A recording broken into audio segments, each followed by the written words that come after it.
سرفست یا پر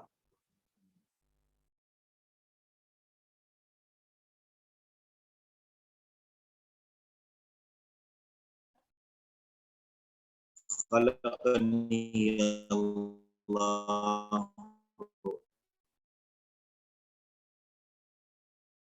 یہ مثال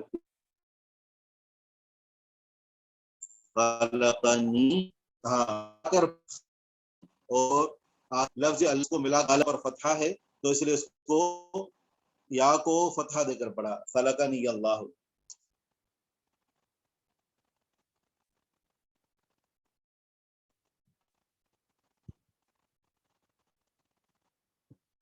میرے پاس سگنل فل ہیں اور پتہ نہیں کیوں مسئلہ ہو رہا ہے آواز کا، ابھی بھی مسئلہ ہے؟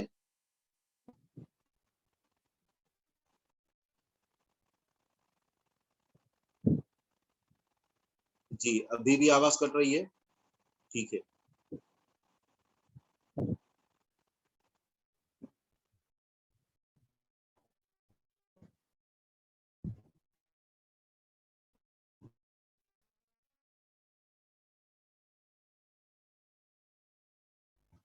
معنی جو لفظ ہے اس کو کبھی مضاف کرتے ہیں مذکر کی ضمیر کی طرف، اور کبھی اسے مضاف کرتے ہیں جب مذکر کی طرف استعمال کریں گے تو اس کا جو لفظ ہے وہ یوں ہوگا معنی، اور اگر اس کو مؤنث کی ضمیر کی طرف مضاف کریں گے معنی ہا، لکھنے میں جو یا ہے اس یا کو حذف کر دیں گے، اور معنی نون کے بعد جو کھڑا الف ہے اس کو الف کی صورت میں لکھیں گے، معنی ہو اس کا معنی اور معنی ہا اس کا معنی۔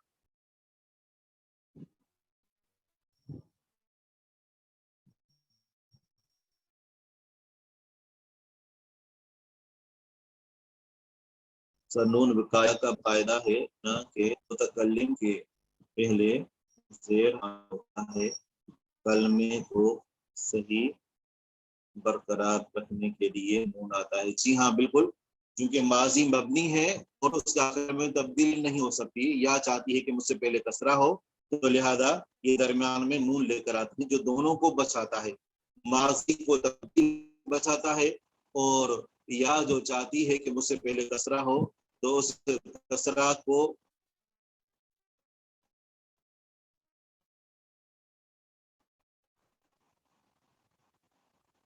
رکھتا ہے۔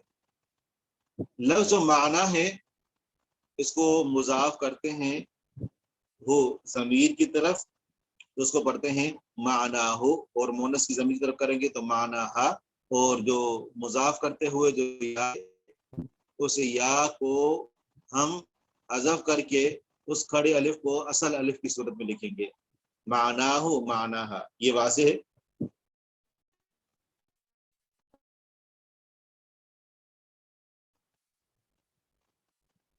وہاب حسین آپ اسی بارے میں سوال کر رہے ہیں؟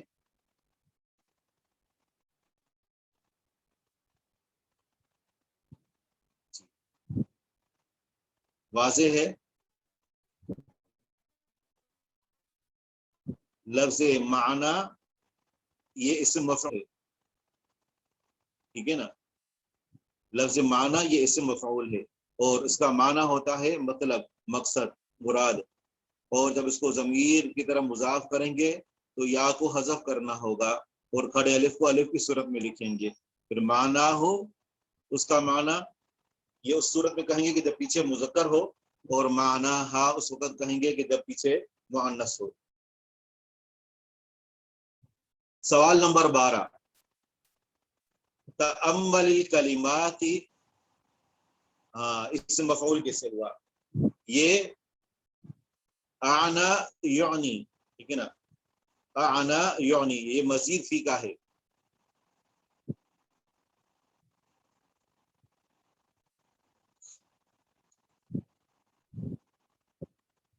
اس طرح جو نا وہ یہ ایک ہوتا ہے کہ اعنا یعنی، یہ جو فعل ہوتا ہے نا یعنی ہم جو استعمال کرتے ہیں، جیسے ہم استعمال کرتے ہیں نا ضرب یضرب، تو اس کے لیے فعل استعمال ہوتا ہے آنا آنا یا یہ اصل میں یوں ہے، ضرب یضرب کے وزن پر ہے. یہ جو لفظ ہے نا معنی، یہ اس کا جو فعل ہے وہ آنا یعنی ہے، یعنی ضرب یضرب کے وزن پر. تو یہ اصل میں معنویون تھا، معنویون، اس میں جو ہے وہ آگے تعلیل ہوئی ہے تو پھر یہ معنی بن جاتا ہے.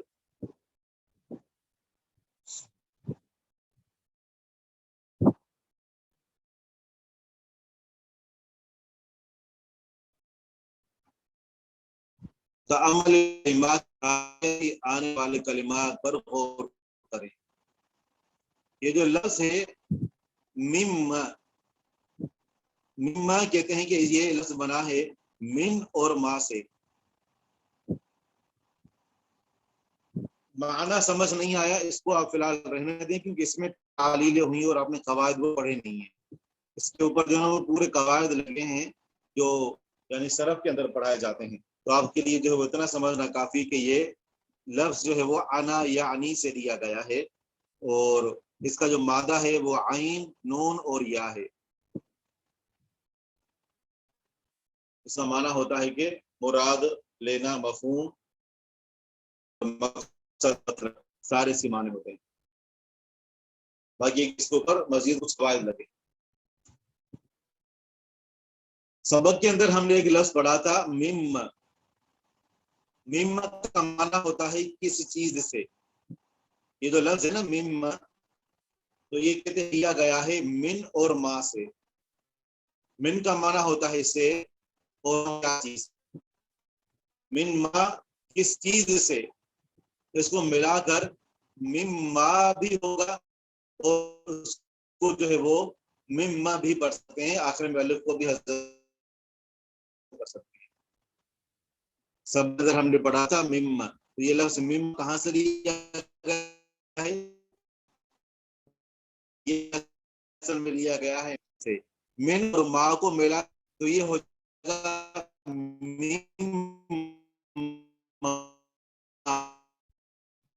مما. جب مما تو آخر میں آئے گا مم. اس کو جملے میں استعمال کرنے کا طریقہ بتا رہے ہیں. مما خلق، کس کیا انسان کو، اس نے اسے پیدا کیا